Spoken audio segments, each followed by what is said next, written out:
Assalamualaikum warahmatullahi wabarakatuh. Halo teman-teman semuanya, perkenalkan nama saya Vivi Alpiani dari program studi pendidikan matematika Universitas Singa Perbangsa Karawang. Jadi di sini saya akan menjelaskan materi mengenai relasi dan fungsi. Simak videonya sampai selesai ya. Materi pertama yang akan kita bahas yaitu mengenai relasi. Pengertian relasi adalah suatu yang menyatakan hubungan atau kaitan yang khas antara dua himpunan. Definisinya itu, relasi biner R antara himpunan A dan B adalah himpunan bagian dari A kali B. Notasinya itu, R himpunan bagian dari A kali B. ARB adalah notasi untuk anggota A dan B merupakan himpunan R, yang artinya A dihubungkan dengan B oleh R. A, R strip B adalah notasi untuk anggota A dan B bukan merupakan himpunan R, yang artinya A tidak dihubungkan oleh B oleh relasi R. Himpunan A disebut daerah asal domain dari R, dan himpunan B disebut daerah hasil range dari R.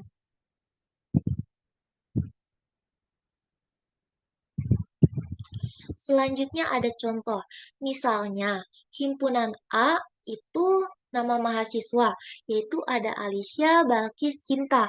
Lalu himpunan B-nya itu kode mata kuliah, yaitu ada IF001 sampai IF004. Maka A kali B sama dengan, nah himpunan A semua dihubungkan dengan himpunan B. Jadi Alicia IF001, Alicia IF002, Alicia IF003, Alicia IF004. Begitu juga dengan Balkis dan Cinta. Misalkan, R adalah relasi yang menyatakan mata kuliah yang diambil oleh mahasiswa pada semester ganjil, yaitu himpunan R sama dengan. Nah, Alicia ini mengambil kode mata kuliah IF002 dan Alicia juga mengambil IF004. Lalu Balkis juga mengambil kode mata kuliah IF001 dan IF002. Lalu Cinta hanya mengambil kode mata kuliah IF004 saja. Maka dapat dilihat bahwa R himpunan bagian dari A kali B. Nah, A adalah daerah asal R dan B adalah daerah hasil R. Maka Alicia IF002 merupakan himpunan R atau Alicia relasi IF002. Lalu Alicia IF003 bukan merupakan himpunan R atau Alicia bukan relasi IF003. Selanjutnya representasi relasi. Nah, yang pertama representasi relasi dengan diagram panah. Contohnya seperti tadi, himpunan A itu kan nama mahasiswa, lalu himpunan B-nya itu kan kode mata kuliah. Nah, jika berelasi kita tinggal berikan panah. Nah, tadi kan Alicia itu mengambil kode mata kuliah IF002 dan IF004. Nah, Balkis juga mengambil IF001 dan IF002. Lalu Cynthia hanya mengambil kode mata kuliah satu saja, yaitu IF004. Selanjutnya, yang kedua, representasi relasi dengan tabel. Kolom pertama tabel menyatakan daerah asal, sedangkan kolom kedua menyatakan daerah hasil. Nah, jadi kita masukkan ke dalam tabelnya.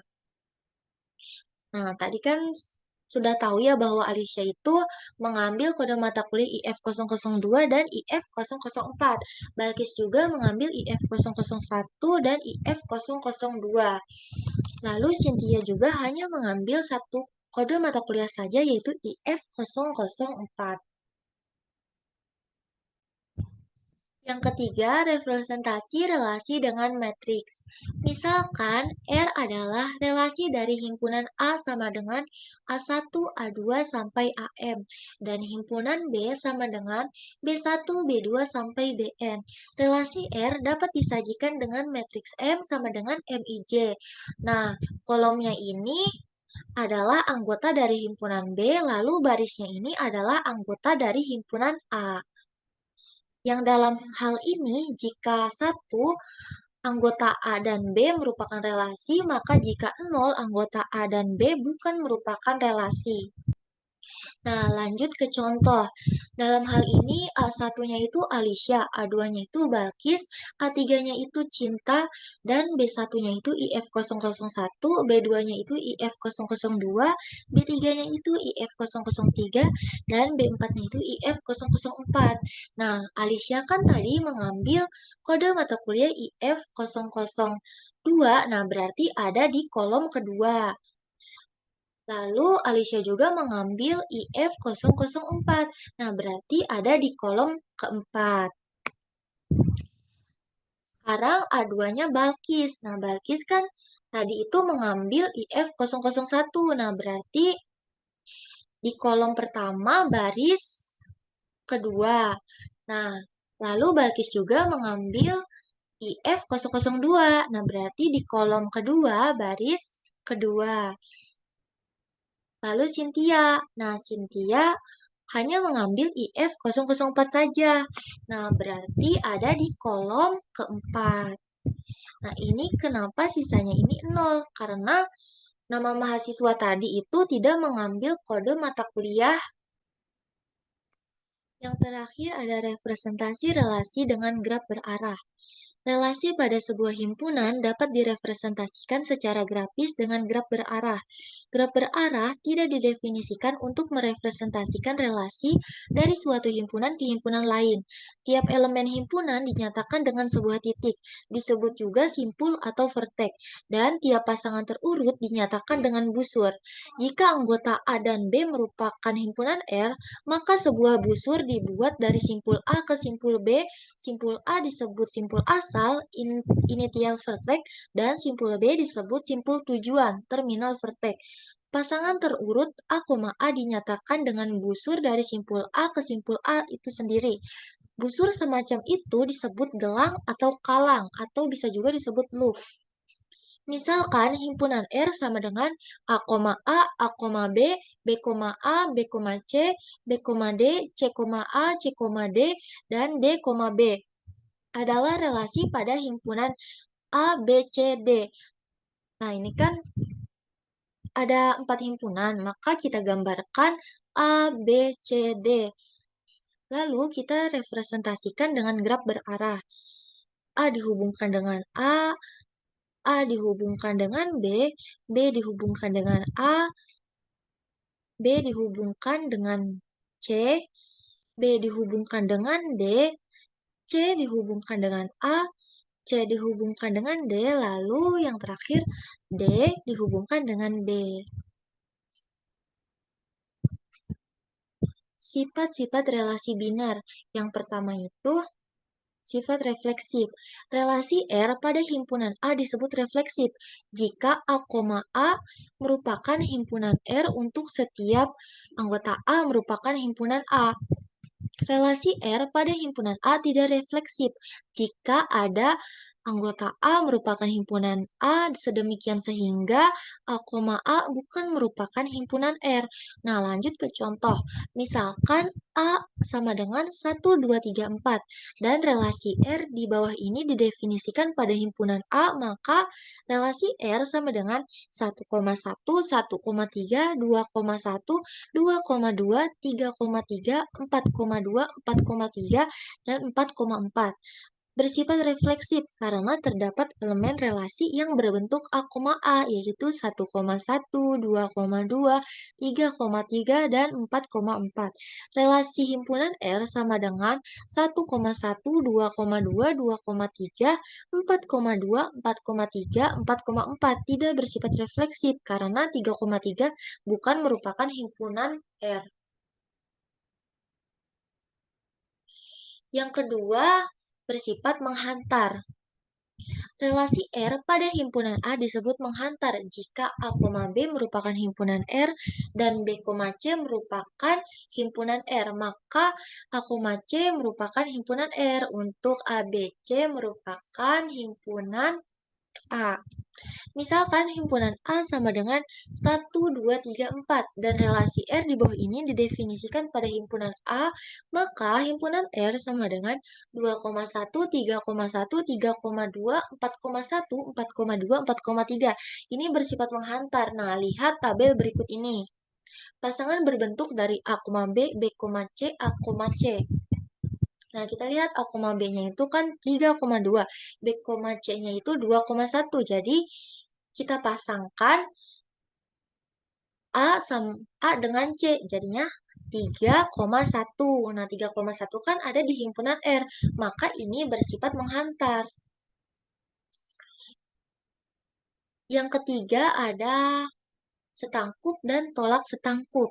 Relasi R pada himpunan A disebut setangkup jika A, B merupakan himpunan R, maka B, A merupakan himpunan R untuk A, B merupakan himpunan A. Relasi R pada himpunan A tidak setangkup jika A, B merupakan himpunan R, sedemikian sehingga B, A bukan merupakan himpunan R. Relasi R pada himpunan A sedemikian sehingga A, B merupakan himpunan R dan B, A merupakan himpunan R. Hanya jika A sama dengan B untuk A, B merupakan himpunan A disebut tolak setangkup. Relasi R pada himpunan A tidak tolak setangkup jika ada elemen berbeda A dan B sedemikian sehingga A, B merupakan himpunan R dan B, A merupakan himpunan R. Selanjutnya ada contoh dari sifat setangkup dan tolak setangkup. Misalkan himpunan A sama dengan 1, 2, 3, 4 dan relasi R di bawah ini didefinisikan pada himpunan A, maka relasi R sama dengan 1,1, 1,2, 2,1, 2,2, 2,4, 4,2, 4,4. Bersifat setangkup karena jika anggota A dan B merupakan himpunan R, maka B, A juga merupakan himpunan R. Di sini 1,2 dan 2,1 itu merupakan himpunan R. Begitu juga dengan 2,4 dan 4,2 merupakan himpunan R. Relasi R sama dengan 1,1, 2,3, 2,4, 4,2 ini tidak setangkup karena 2,3 itu merupakan himpunan R tetapi 3,2 itu bukan merupakan himpunan R. Relasi R sama dengan 1,1, 2,2, 3,3. Ini tolak setangkup karena 1 sama dengan 1 dan 1,1 itu merupakan himpunan R, 2 sama dengan 2 dan 2,2 itu juga merupakan himpunan R. Dan 3 sama dengan 3 dan 3,3 itu juga merupakan himpunan R. Perhatikan bahwa R juga setangkup. Relasi R sama dengan 1,1, 1,2, 2,2, 2,3. Ini tolak setangkup karena 1,1 itu merupakan himpunan R dan 1 sama dengan 1 dan 2,2 merupakan himpunan R. Perhatikan bahwa R tidak setangkup. Materi kedua yang akan kita bahas yaitu mengenai fungsi. Misalkan A dan B himpunan. Relasi binar F dari A ke B merupakan suatu fungsi jika setiap elemen di dalam A dihubungkan dengan tepat satu elemen di dalam B. Jika F adalah fungsi dari A ke B, kita menuliskan F sama dengan A ke B, yang artinya F memetakan A ke B. A disebut daerah asal domain dari F, dan B disebut daerah hasil kodomain dari F. Nama lain untuk fungsi itu adalah pemetaan atau transformasi. Himpunan yang berisi semua nilai pemetaan F disebut jelajah range dari F. Perhatikan bahwa jelajah dari F adalah himpunan bagian ataupun mungkin proper subset dari B. Nah, pada gambar ini menyatakan bahwa A itu daerah asal atau domain dan B itu daerah hasil atau kodomain. Selanjutnya, sifat-sifat fungsi. Ada tiga. Yang pertama, fungsi injektif. Fungsi F dikatakan satu ke satu atau one to one ataupun injektif jika tidak ada dua elemen himpunan A yang memiliki bayangan yang sama. Nah, jadi pada fungsi injektif ini, anggota kodomainnya itu boleh tidak berpasangan. Nah, seperti 4 ya, ini tidak ada pasangannya, berarti boleh, maka disebut fungsi injektif. Contohnya itu relasi F sama dengan 1, W, 2, U, 3, V dari himpunan A sama dengan 1, 2, 3 ke himpunan B sama dengan U, V, W, X adalah fungsi 1 ke 1. Tetapi relasi F sama dengan 1, U, 2, U, 3, U dari himpunan A sama dengan 1, 2, 3 ke himpunan B sama dengan U, V, W bukan fungsi 1 ke 1 karena F1 sama dengan F2 sama dengan U. Yang kedua ada fungsi surjektif. Fungsi F dikatakan dipetakan pada atau onto atau surjektif jika setiap elemen himpunan B merupakan bayangan dari satu atau lebih elemen himpunan A. Dengan kata lain, seluruh elemen B merupakan jelajah dari F. Fungsi F disebut fungsi pada himpunan B. Nah, jadi pada fungsi surjektif ini, anggota kodomainya itu tidak boleh tidak ada yang berpasangan. Jadi setiap anggota kodomain boleh berpasangan dengan lebih dari satu anggota domain.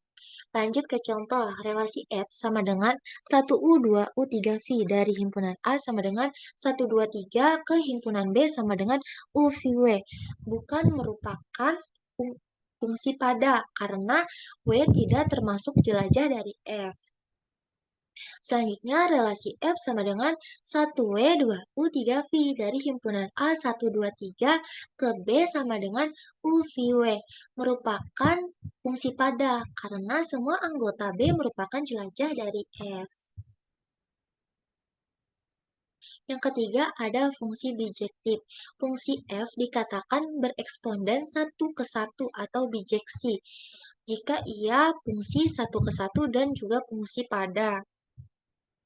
Jadi pada fungsi bijektif ini anggota kodomainnya itu tidak boleh ada yang tidak berpasangan dan setiap anggota kodomain harus berpasangan dengan tepat satu anggota domain. Lanjut ke contoh, relasi F sama dengan 1U, 2W, 3V dari himpunan A sama dengan 1, 2, 3 ke himpunan B sama dengan U, V, W adalah fungsi yang bereksponden satu ke satu karena F adalah fungsi satu ke satu maupun fungsi pada. Selanjutnya, komposisi dari dua buah fungsi. Misalkan, Y adalah fungsi dari himpunan A ke himpunan B, dan F adalah fungsi dari himpunan B ke himpunan C. Komposisi F dan G dinotasikan dengan F komposisi G adalah fungsi dari A ke C yang didefinisikan oleh F komposisi G, A sama dengan FGA. Lanjut ke contoh, diberikan fungsi f(x) sama dengan x dikurang 1 dan gx sama dengan x kuadrat ditambah 1. Tentukan f komposisi g dan g komposisi f. Penyelesaian. Nah, yang pertama itu f komposisi gx sama dengan f gx sama dengan F. Nah, G-nya itu kan di soal X kuadrat tambah 1. Nah, kita masukkan G-nya, F kuadrat tambah 1. Jadi hasilnya itu sama dengan X kuadrat tambah 1 diambil 1 sama dengan X kuadrat. Lalu yang soal kedua, G komposisi Fx sama dengan GFX sama dengan G. Nah, fx-nya itu di soal berapa? Fx-nya itu kan x min 1. Jadi kita masukkan ke sini x min 1 sama dengan x min 1 kuadrat ditambah 1. Jadi hasilnya itu sama dengan x kuadrat min 2x ditambah 2. Selanjutnya ada fungsi khusus. Nah, yang pertama ada fungsi plur dan siling. Misalkan X adalah bilangan real, berarti X berada di antara dua bilangan bulat. Fungsi plur dari X yaitu X menyatakan nilai bilangan bulat terbesar yang lebih kecil atau sama dengan X. Fungsi siling dari X yaitu X menyatakan bilangan bulat terkecil yang lebih besar atau sama dengan X.